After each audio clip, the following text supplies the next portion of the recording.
जड़े पक्षी पालक निज पाखरे बहुत रकमर पक्षी सब रखी था। सेमानंक भितरु किछि सुआ सारी को से कथा कहबा मध्य सिखाई था। सेमाने निज मालिकंक पछे पछे सब बेले एपरि कहंती, घरु बाहर को जीवी नाही, दाना देखि लोभ करिबी नाही, शिकारी जालरे फसिबी नाही। मालिक सेमानंकर कथा सुनी बहुत आनंदित होई जाय, किंतु दिने मालिकंकर अनुपस्थिति रे सेमाने घरु बाहर को जीवी नाही कही कही गछ डाल रे जाई बस पड़िले।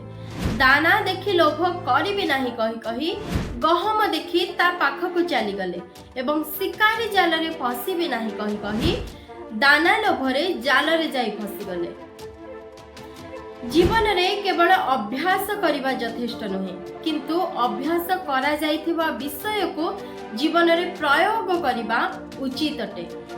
ईश्वरंक वाक्य मध्य कुहे, श्रोता मात्र होई आपण मानकु प्रवंचना न करी ईश्वरंक वाक्यर कार्यकारी हेबा, नचेत पक्षी परी हठात दिने अशुभ जाल रे धरा पड़िबा।